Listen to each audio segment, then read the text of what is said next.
बिस्मिल्लाहिर्रहमानिर्रहीम। Hello students, second year physics chapter 11 electrostatics. और आज का हमारा टॉपिक है 11.8 फील्ड एंड पोटेंशियल ग्रेडियंट। तो आइए स्टार्ट करते हैं। देखें, इस फील्ड का कंसेप्ट हमने पहले पढ़ा हुआ है, इलेक्ट्रिक फील्ड और इसमें इलेक्ट्रिक फील्ड और इससे रिलेटेड सब टॉपिक भी हमने डिस्कस किए थे, और पोटेंशियल का भी टॉपिक पढ़ा हुआ है। और इस टॉपिक में हम पोटेंशियल और फील्ड के दरमियान एक रिलेशन फाइंड करेंगे, और ग्रेडियंट का जो कंसेप्ट है वो भी हम आगे जाके डिस्कस करेंगे। और एक यहाँ पे न्यू कंसेप्ट भी है, उसको बोलते हैं इक्विपोटेंशियल लाइन। और इसमें इक्विपोटेंशियल लाइन, तो पहले हम इसको डिफाइन कर लेते हैं। इक्विपोटेंशियल लाइन क्या होते हैं? मान लो आपके पास एक पॉजिटिव चार्ज है, इसकी वजह से उसके गिर्द जो फील्ड बनेगा उसको हमने ये जो एरो वाले लाइन से इसको रिप्रेजेंट किया इस पॉजिटिव चार्ज की वजह से, और नेगेटिव चार्ज की वजह से इसके जो फील्ड लाइन से इन्वर्ट होगा, इसे हमने ड्रा किया है। अब अगर आप इस फील्ड की वजह से पोटेंशियल का वैल्यू फाइंड करना चाहे तो potential due to point charge के लिए जो फार्मूला हमने पढ़ा था V is equal to Q upon 4 pi epsilon naught into R। तो पोटेंशियल का वैल्यू इस पर डिपेंड कर रहा है जी, चार्ज पे और रेडियस पे। मान लेते हैं यहाँ पे जो चार्ज हमने लिया है वो कांस्टेंट है, कोई फिक्स वैल्यू चार्ज का लिया हुआ है, तो पोटेंशियल का वैल्यू जस्ट इस R पे डिपेंड करेगा, ठीक है जी। और R के साथ ये इनवर्स रिलेशन में है, मीन्स R इंक्रीज होगा, पोटेंशियल का वैल्यू आगे जाते हुए डिक्रीज होते जाएंगे। मान लेते हैं हम यहाँ पे फिक्स्ड पॉइंट लेते हैं जो कि डिस्टेंस इक्वल डिस्टेंस पे होगा इस सेंटर चार्ज से, तो इस तमाम पॉइंट्स पर ये जो पोटेंशियल का वैल्यू होगा वो क्या होंगे जी, इक्वल होंगे, सेम होंगे। तो अब इस तमाम लाइंस को आप आपस में मिलाओ तो एक कंसेंट्रिक एक सर्कल बनेगा। इस तमाम सर्कल पे पोटेंशियल का वैल्यू क्या होंगे जी, सेम होंगे। तो वो इमेजिनरी लाइन जहाँ पर पोटेंशियल का वैल्यू सेम होता है, इसी इमेजिनरी लाइन को क्या बोलते हैं जी, इक्विपोटेंशियल लाइंस बोलते हैं, ठीक है जी। तो इक्विपोटेंशियल लाइंस का जो डेफिनेशन है, equipotential lines are the points in space where the potential of an electric field is the same, ठीक है जी। क्लियर है बात? अब इस सर्कल में पोटेंशियल का वैल्यू सेम होगा। अगर आपने एक चार्ज को यहाँ से इस तरफ मूव कराना है तो इन दोनों पॉइंट्स के दरमियान कोई वर्क डन करना नहीं पड़ेगा, कोई एनर्जी यहाँ पे यूज नहीं होगा, या बहुत यहाँ से इधर तक आप इसको मूव करा सकते हैं आसानी से, ठीक है जी। तो अगर आप R को इंक्रीज करें, इसी हिसाब से पोटेंशियल का वैल्यू डिक्रीज होते जाएंगे। और इसका कुछ प्रॉपर्टीज हम पढ़ेंगे इक्विपोटेंशियल लाइन के, बहुत इंपॉर्टेंट है ये जो शॉर्ट क्वेश्चन में पूछते हैं इक्विपोटेंशियल लाइन, प्लस ये MCQs में आते हैं। तो आपसे एक दो इम्पॉर्टेंट पॉइंट्स आपने यहाँ से जहन में रखना है। तो इम्पॉर्टेंट नोट यहाँ से आपने 2-3 बातें आपने जहन में रखना है। पहला है, अगर जो चार्ज है आपके पास पॉइंट चार्ज है, इस केस में इक्विपोटेंशियल लाइन क्या होंगे जी, कंसेंट्रिक सर्कल के फॉर्म में आएगा। ये दोनों केस में देखिए पोटेंशियल जो है ना सर्कुलर फॉर्म में है, ठीक है जी। नेक्स्ट, पोटेंशियल ये जो पोटेंशियल है वो स्केलर क्वांटिटी है, ये भी हमने पोटेंशियल वाले टॉपिक में इसको भी क्लियर वहाँ पे डिस्कस किया डिटेल में, अब वो लेक्चर भी ज़रूर देखें। और उसके बाद अगर नेगेटिव चार्ज है तब भी वो पोटेंशियल इसी तरह ही आएगा, लाइंस, ठीक है जी। ये क्योंकि स्केलर है, इसका कोई डायरेक्शन आप रिप्रेजेंट नहीं करेंगे, जस्ट एक लाइन आपने सर्कुलर फॉर्म में ड्रा करेंगे। और इसका साइन नेगेटिव चार्ज के लिए पोटेंशियल नेगेटिव होगा, और पॉजिटिव के लिए पोटेंशियल का वैल्यू क्या होंगे जी, पॉजिटिव होंगे, ठीक है जी। क्लियर है? अगला पॉइंट, अगर आपके पास दो चार्ज है, अनलाइक चार्ज है, उन दोनों को आप एक दूसरे के फील्ड में अगर रखे हुए हैं, तो ये जो है फील्ड लाइन से आपको यहाँ से नजर आ रहे, पॉजिटिव से ये इमिट हो रहे हैं, इंटर हो रहे हैं नेगेटिव चार्ज में। आप यहाँ पे अगर एक पोटेंशियल लाइन ड्रा करें तो आप ये सर्कुलर फॉर्म में नहीं आएगा, ठीक है जी। क्योंकि यहाँ पे जो सेंटर है, सेंटर पार्ट में पोटेंशियल का वैल्यू सम होगा, और यहाँ पे पोटेंशियल स्ट्रॉन्ग होंगे, इस बार इस रीजन के, ठीक है जी। तो पोटेंशियल बेसिकली सम होता है दो पोटेंशियल का। आपने इस नेगेटिव साइन को इग्नोर करते हुए इनको ऐड करना है। मान लो आपने यहाँ पे पोटेंशियल का वैल्यू फाइंड करना है, तो इसका पोटेंशियल V1 है, इसका V2 है, तो यहाँ पे 2V होगा, दोनों सम होके, ठीक है। तो नेगेटिव साइन जस्ट उसकी डायरेक्शन को रिप्रेजेंट कर रहा है, पोटेंशियल दोनों केस में यहाँ पे सम होगा। तो यही पॉइंट मैंने यहाँ पे लिखा है, for two or more charge the potential is the sum of you to each charge, ठीक है जी, ये पॉइंट क्लियर है। Next, equipotential line are close together, then the potential energy changing by a large amount in small distance। बहुत important point. इसी point से ही हम अगला टॉपिक पोटेंशियल ग्रेडियंट क्लियर करवाएंगे। क्या कहते हैं, अगर इक्विपोटेंशियल लाइंस एक दूसरे के क्लोज है, तो आप इस डायरेक्शन में मान लो मूव कर रहे, तो पोटेंशियल ज़्यादा तेज़ी से चेंज होगा निस्बत इसके। अगर आप यहाँ से इधर तक आ जाते हैं तो डिस्टेंस ज़्यादा, पोटेंशियल का वैल्यू कम चेंज होगा। यहाँ पे थोड़ा सा डिस्टेंस चेंज करो, पोटेंशियल ज़्यादा चेंज होता है। इसका मतलब चेंज हो रहा है पोटेंशियल का वैल्यू किस हिसाब से जी, डिस्टेंस के हिसाब से। तो वही change in potential per unit distance को ही क्या बोलते हैं जी, पोटेंशियल ग्रेडियंट बोलते हैं, ठीक है। पोटेंशियल ग्रेडियंट यहाँ से आपको क्लियर हुआ होगा। डिफाइन कर लेते हैं, the rate of change of electric potential with respect to the displacement, ठीक है जी। यहाँ से हम बात कर रहे थे ना, यहाँ से डिस्प्लेसमेंट के साथ जो पोटेंशियल किस हिसाब से चेंज हो रहा है, इंक्रीज हो रहा है, डिक्रीज हो रहा, तो इसी चेंज को क्या बोलते हैं, पोटेंशियल ग्रेडियंट है, ठीक है जी। अब इसको आप एक और तरीके से भी डिफाइन कर सकते हैं, जो कि शॉर्ट क्वेश्चन में बार बार पूछे गए हैं। Prove that E is equal to minus del V upon delta R. ये जो del V upon delta R है, यही पोटेंशियल ग्रेडियंट है। क्या बताया था हमने डेफिनेशन में, change in potential per unit displacement कहा था ना, तो डिस्प्लेसमेंट पे डिवाइड हो रहा है, यही पोटेंशियल ग्रेडियंट है, जो कि किसके बराबर है, इलेक्ट्रिक फील्ड इंटेंसिटी के बराबर है, जो कि हमारा टॉपिक यही था, electric field intensity and potential gradient, जो कि आपस में इक्वल है, ठीक है जी। यही हम प्रूफ करेंगे। तो यहाँ से एक और डेफिनेशन भी आप कर सकते हैं, क्या, electric field intensity is equal to the rate of change of electric potential with respect to displacement, ठीक है जी, क्लियर है। इसी मैथमेटिकल फॉर्म को हमने यहाँ पे वर्डिंग में लिखा है।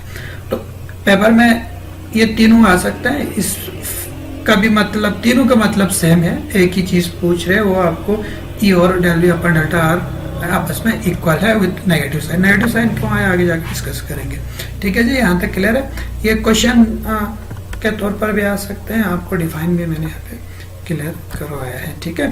तो नेक्स्ट हम प्रूफ करेंगे relation between field and potential, ठीक है जी। Electric potential E, electric field E और पोटेंशियल V के दरमियान क्या रिलेशन है, वो हम डिराइव करेंगे। उसको डिराइव करने के लिए मान लो आपके पास दो प्लेट्स हैं, नेगेटिव और पॉजिटिव, ठीक। इस चार्ज को एक क्यू नॉट चार्ज हमने यहाँ पे रखा हुआ है, जो कि पॉजिटिव इसको रिपल करेगा, नेगेटिव इसको अट्रैक्ट करेगा, ये डाउनवर्ड फोर्स बहुत आ जाएगा, ठीक है जी। इसके इलेक्ट्रोस्टैटिक फोर्स यूज आ जाते हैं। लेकिन अगर आपने इस चार्ज को मान लो इस B से A की तरफ मूव कराना है, तो आपको क्या करना पड़ेगा इस पे, हाँ जी बताएं, वर्क डन। बिल्कुल, जितना आप वर्क डन करेंगे उतना उसके पास एनर्जी स्टोर होगा, ठीक है जी। तो इसका मतलब एनर्जी ही क्या है, वर्क डन है।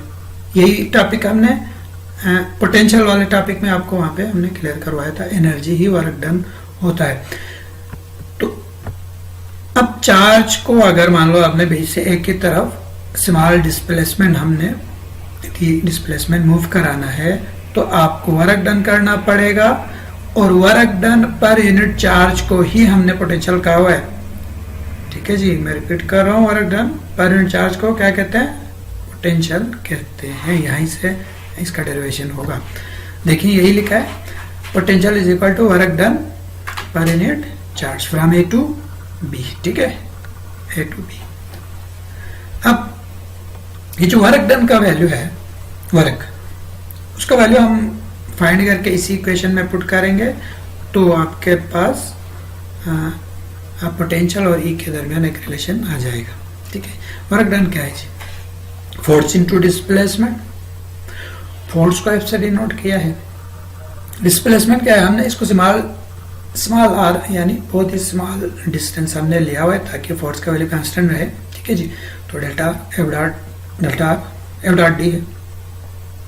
डॉट प्रोडक्ट खत्म करो, आपके पास कास थीटा आता है। ठीक है जी, और थीटा का वैल्यू इस केस में देखें, फोर्स डाउनवर्ड लग रहा है, डिस्प्लेसमेंट ऊपर है, 180 डिग्री पे, तो कास 180 -1 होते हैं, माइनस इस साइड पे आएगा, तो इसका वैल्यू आएगा work done from A to B कितना आएगा जी? Minus del F delta R divide by Q naught. यहाँ तक क्लियर है जी बात? ठीक है,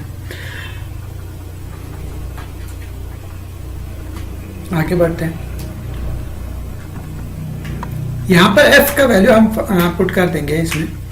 एफ का वैल्यू हमने पहले इलेक्ट्रिक फील्ड इंटेंसिटी से फाइंड किया हुआ है, क्योंकि यही रिलेशन है फील्ड और पोटेंशियल के दरमियान। तो इंटेंसिटी को इंट्रोड्यूस करने के लिए इलेक्ट्रिक फील्ड इंटेंसिटी क्या होता है जी? E is equal to F upon Q naught. तो यहाँ से एफ का वैल्यू इसमें पुट कर देंगे, तो एफ का वैल्यू पुट कर दें तो आपके पास आता है क्यू नॉट, एफ की जगह पर Q naught E into delta divide by Q naught. ठीक है, यहाँ से क्यू नॉट और क्यू नॉट कैंसिल, क्या बचा जी? Delta V is equal to minus E into delta R. यहाँ से इस इक्वेशन को हम थोड़ा सा रीअरेंज कर लेंगे तो आपके पास जो रिक्वायर्ड रिलेशन आ जाएगा। ठीक है, हमने ई का वैल्यू फाइंड करना है, ई को यही रखो, डेल्टा आर को इस साइड पे लाकर डिवाइड कर दो, तो इस तरह से ये रिलेशन हमारे पास आ जाते हैं, जो कि मैंने शुरू में कहा था, इसी को हमने प्रूफ करना था। ठीक है जी, तो यहाँ से शॉर्ट क्वेश्चन बनते हैं कि इसको आप दोबारा इसी तरह ही डिफाइन कर सकते हैं जो कि हमने पहले डिफाइन किया हुआ है कि जो ये आपस में इक्वल इलेक्ट्रिक फील्ड इंटेंसिटी और ये जो पोटेंशियल पर यूनिट डिस्प्लेसमेंट आपस में इक्वल है। ठीक है जी, और नेगेटिव साइन क्या रिप्रेजेंट कर रहा? Negative sign shows that the direction of field is opposite to the increasing potential. ठीक, इलेक्ट्रिक फील्ड का डायरेक्शन और पोटेंशियल में इंक्रीमेंट का जो डायरेक्शन है वो एक दूसरे के अपोजिट होंगे। ठीक है, negative sign potential electric field intensity का डायरेक्शन और पोटेंशियल में जो इंक्रीज है उनका डायरेक्शन एक दूसरे के अपोजिट होंगे। मैं इसको यहाँ से आपको क्लियर करवाता हूँ। आप मान लो इस साइड पे मूव कर रहे हैं इलेक्ट्रिक फील्ड इंटेंसिटी के डायरेक्शन में, तो आप इलेक्ट्रिक फील्ड इंटेंसिटी के डायरेक्शन में मूव करेंगे तो पोटेंशियल क्या होगा? डिक्रीज होगा। ठीक है, तो पोटेंशियल जहां पे इंक्रीज होगा उस डायरेक्शन और इलेक्ट्रिक फील्ड इंटेंसिटी का डायरेक्शन एक दूसरे के अपोजिट है। आप इस साइड पे जाओ, इलेक्ट्रिक पोटेंशियल इंक्रीज हो रहा है इस साइड पे, ठीक है, लेकिन इलेक्ट्रिक फील्ड इंटेंसिटी का डायरेक्शन इस साइड बिल्कुल एक दूसरे के अपोजिट है। तो यही नेगेटिव साइन जो है इसी को बता रहे हैं। ठीक है जी, आई होप आपको क्लियर हुआ होगा। अच्छा जी, यहाँ पर एक छोटा सा सब टॉपिक भी है, वो भी हम डिस्कस करेंगे। सब टॉपिक तो नहीं, अगला टॉपिक है आपका, वो भी हम यहाँ पे डिस्कस करेंगे। टॉपिक नंबर 11.9 है, एक छोटा सा टॉपिक है, वो शॉर्ट क्वेश्चन में ये बार बार पूछे गए हैं और बहुत इंपॉर्टेंट भी है। ये MCQ के लिए भी और शॉर्ट क्वेश्चन दोनों में ये पूछते हैं। वो है जी इलेक्ट्रॉन वोल्ट, EV से इसको डिनोट करते हैं। टॉपिक नंबर 11.9 इलेक्ट्रॉन वोल्ट क्या है जी? देखिए, हम वोल्ट जो है ना, आपको पता है पोटेंशियल का यूनिट है। पोटेंशियल डिफरेंस का हो या इलेक्ट्रिक पोटेंशियल का हो, दोनों का ये वोल्ट यूनिट है। इसको डिफाइन भी हमने किया हुआ है, आपको पता है। जबकि इलेक्ट्रॉन वोल्ट जो है वो पोटेंशियल का यूनिट नहीं है। ठीक है जी, इसी में लोगों को जो है ज़्यादा कंफ्यूज कराने की कोशिश करते हैं, जबकि एनर्जी का यूनिट है, बहुत ही स्मॉल यूनिट है एनर्जी का। ठीक है, और ये हम आगे जाकर डिस्कस करेंगे लास्ट चैप्टर में। जो आपके पास energy in the form of जो प्रोटॉन के पास जितना एनर्जी होता है, न्यूक्लियस में जो एनर्जी होते हैं उनके, प्रोटॉन इलेक्ट्रॉन के पास जो एनर्जी होते हैं वो इलेक्ट्रॉन वोल्ट में हम मेयर कर रहा होता है, तो वहाँ पे जाके हम डिस्कस करेंगे। तो ये इससे बहुत वास्ता पड़ने वाला है इलेक्ट्रॉन वोल्ट का आपके इस फिजिक्स में सेकेंड ईयर के। ठीक है जी, तो इलेक्ट्रॉन वोल्ट बेसिकली हुआ किसका यूनिट हुआ जी? एनर्जी का, ना कि ये पोटेंशियल का यूनिट है। डिफाइन कर लेते हैं, फिर आपको इस डायग्राम से मैं आपको समझाऊंगा। Electron 1 electron volt is the amount of energy lost or gained when it displays across 2 points between which potential difference is 1 volt. जब इलेक्ट्रॉन एक पॉइंट से दूसरे पॉइंट तक मूव कराते हैं, या आप इसको एनर्जी देकर मूव कराते हैं या डाउनवर्ड ये खुद बहुत मूव करके आएगा, दोनों केस में या वो एनर्जी लॉस करेगा या एनर्जी गेन करेगा। अगर इन दो पॉइंट्स के दरमियान पोटेंशियल डिफरेंस कितना हो जाए 1 वोल्ट, 1 वोल्ट पोटेंशियल डिफरेंस के अक्रॉस एक इलेक्ट्रॉन को मूव कराए, जिसकी वजह से जितना एनर्जी वो लॉस करेगा या गेन करेगा, उस अमाउंट ऑफ एनर्जी को 1 इलेक्ट्रॉन वोल्ट बोलते हैं। ठीक है, आई होप आपको क्लियर हुआ होगा। तो इसको आप मैथमेटिकल फॉर्म में यहाँ पर एक डेरिवेशन हमने प्रूफ करवाना है, वो इम्पोर्टेंट रिलेशन है। ये यही पूछते रहते हैं कि आपने इस इलेक्ट्रॉन वोल्ट कितने एनर्जी जूल एनर्जी के बराबर होता है, वो आपने प्रूफ करना है। ठीक है, तो हमें पता है एनर्जी जो है वर्क डन के बराबर। आपने इलेक्ट्रॉन को इधर से इधर तक मूव कराने दो पॉइंट के दरमियान, आपको क्या करना पड़ेगा जी, वर्क डन करना पड़ेगा। जितना वर्क डन करेगा वही एनर्जी था, पोटेंशियल एनर्जी का टॉपिक में हमने क्लियर किया था। इसका मतलब चेंज इन जो पोटेंशियल एनर्जी है वो work done from A to B आप मूव करवा रहे हैं, तो वो जितना एनर्जी लॉस या गेन होगा वो वर्क डन के बराबर है। यहाँ पे वर्क डन क्या है जी, W is equal to Q into delta V. ये जो हमने फार्मूला पहले डिराइव किया हुआ है वो टॉपिक आप देख लें। ठीक है, अब यहाँ पे देखें ये मूव कर रहे हैं, जितना पोटेंशियल एनर्जी होगा इतना ये इसकी जो काइनेटिक एनर्जी में चेंज होगा, यानी loss in potential energy gain in kinetic energy होगा। तो पोटेंशियल एनर्जी की जगह पर हमने काइनेटिक एनर्जी पुट कर दिया है, क्योंकि आपस में इक्वल है इस केस में। ठीक है, जबकि वर्क डन जो क्यू इंटू वी है, क्यू वी, और क्यू की जगह पर क्योंकि 1 इलेक्ट्रॉन था, क्यू इंटू डेल्टा वी है।